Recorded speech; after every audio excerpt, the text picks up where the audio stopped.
I think it's recording. But All right. So this is our project for PRT 478 JC Community Center by me, Jason Rodri, and Matt Ober. There you go. So some background information about JC. It was built in 1961 and had a lot of renovations in 2012, just for general wear and tear and all that. Just because it was so old, they needed to replace a lot of the lights, the floors, things like that. This is expected for a building that old.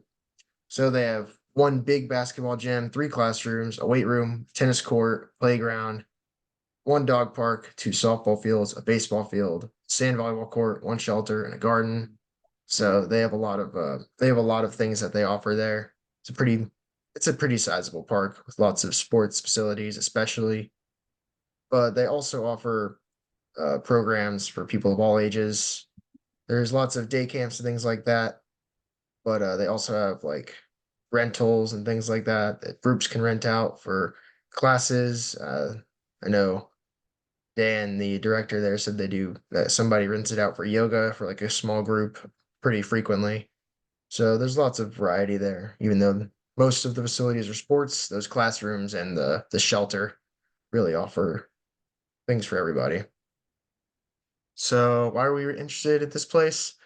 We wanted to do somewhere local, just that provides to the public, and we figured this was a good spot because it's pretty close to like the middle of downtown. It's off Wade Avenue, right near Cameron Village, so it can really provide for a lot of people, and it's in walking distance of a lot of neighborhoods and things like that. So it's pretty easy access, and also we both are fans of sports, so it provides all kinds of sports opportunities there. They do rec sports, open play, all that stuff. So I thought that really piqued our interest, especially with like the variety that they offered. But then also what was interesting was the potential for non-sports activities. Like I was just saying, classrooms, those are, pretty multi-use. You can do arts and crafts, like yoga, and the weight room also just for general fitness. It's also a nice touch that they have there. So the person we interviewed was Dan Bacon, who's the director of JC. And I mean, he's a pretty eccentric guy, really passionate. And he you can tell he really loves what he's doing. And he kind of just oversees the day-to-day operations and also like long-term maintenance needs. So he's pretty much just the overseer of just this like one facility. But he also does look at this other place called Glen Eden Pilot Park, but that place is strictly used for like rentals by like one or two groups, very rarely used. So really his main thing is JC, and they have a lot of stuff going on there, programs, all kinds of things. And Dan has lots of experience with that. Been working at JC for 15 years, and he's been in his current role for, I believe he said 12 years of those 15. So pretty experienced guy, he's seen a lot of stuff and he knows what he's doing, knows how to adapt for a lot of different situations. So for the organizational structure, it's Dan, and then working with him is Bryce Smith, who's the assistant director, and they're kind of like the full-time city employees on the payroll there for them for JC. And then there's also just a bunch of part-time staff that they tend to like supervise and kind of just help out with. So there's like child caretakers for day camps and things like that. They bring in people, part-time workers, either like people that like sub for schools or teachers that have like an off day or something like that. One of the things they do is they call it a yes day, where they have like kids come in on like when the city has like a day off or Wake County has a day off for the kids. They have like a program where kids sign up, and then people come, like some teachers or subs come in and just like do games with them and stuff like that during the day while their parents are at work. Aside from those guys, there's just front desk employees, people that just oversee the gym, make sure people are, complying to rules and things like that. Then they have maintenance employees, which are those are City of Raleigh employees, not just JC, but they come by whenever something's broken or for their routine checks. And then there's coaches, which they have recreational sports leagues there, and the coaches are through the City of Raleigh. Most of them are volunteers, but some are employees specifically for the recreational leagues. And those guys are also there to oversee recreational sports, of course.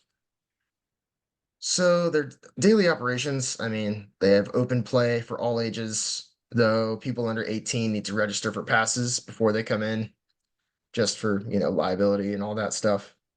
And then they also have the weight room is available for use with a City of Raleigh gym pass, and that pass grants you access to all of the gyms. Like there's one at Chavis Park. There's a weight room there.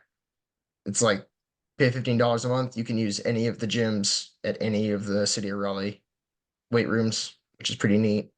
And they're a part of that, of course. And then year round, they have day camps and recreational sports. So, like that Yes Day thing I was talking about earlier, they have stuff like that where it's like kind of just like arts and crafts, watching movies, that kind of thing. And then there's also the sports based stuff, which is probably one of the bigger things, more consistent stuff, where they host games for youth and adults. And the maintenance staff are supplied and employed by the city of Raleigh as a whole.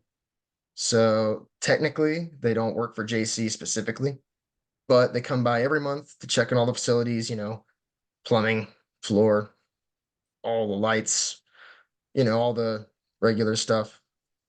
And for any surprise maintenance, Dan or Bryce, they'll just place an order, and then the city of Raleigh will send the maintenance guys over there, and they'll get it done. And so they're sustainable mostly in social and economic ways. Environmentally, they don't have any like huge composting, anything like that, because they're not, I mean, it's a city resource and it's not super new. So they just have cycling bins all over the place, just so people know it's an option. And then the playground is the newest thing there. So the ground there is actually made of recycled materials, like that little rubbery stuff is from like tires. And social equity, yeah, like I said earlier, the park is right in the middle of downtown, so it's within walking distance of several neighborhoods. So it's really easy access, really available. There's, wheelchair ramps in order to get in there if you have a movement impairments. And then economic, all of the programs are free. Actually, there's like a sign up list online. Almost everything is completely free except for facility rentals and then recreational sports. Those are the only things that cost money at JC. So the options for better sustainability, just increased use of renewable energy. Like, so when the maintenance people come every month, maybe installing LED lights instead of fixing, what they used before.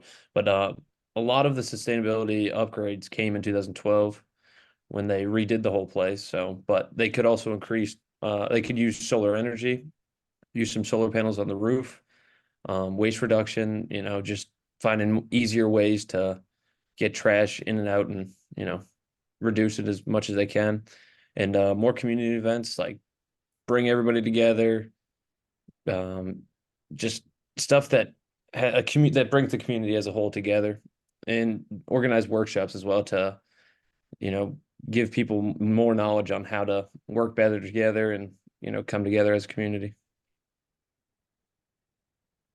At home sustainability, so I mean, when me and Jason looked at this project, just and how I mean, our sustainability as a whole, it didn't really change much, but we definitely looked at it a little bit different. We have sent like I personally have started recycling a little bit more, and trying to keep up with that. Have been at in my house now for recycling only, and engage in more community events. For example, we just had a 5K to raise awareness for men's mental health that we did just this past weekend, and just volunteering more, looking into opportunities that can help other people out and do stuff like that. So volunteered this Saturday at the 5K and have since looked into other ones around the city of Raleigh. And LED lighting, of course. I actually just had a bathroom light go out, and instead of buying what I would normally buy, I looked into LED lighting to fix that. So our overall impressions, I think that the renovations really helped with the community, that helped the community center be more accessible to the community. Sustainability practice being implemented will help with more people engaging with the center. The activities offered at JC Community Center will allow for more sports activities, but have other options to allow more people in the local community to participate. And I think it is great for the community of Raleigh to have a common space like this. And those are our references. Thanks for listening. Yeah. How long was that?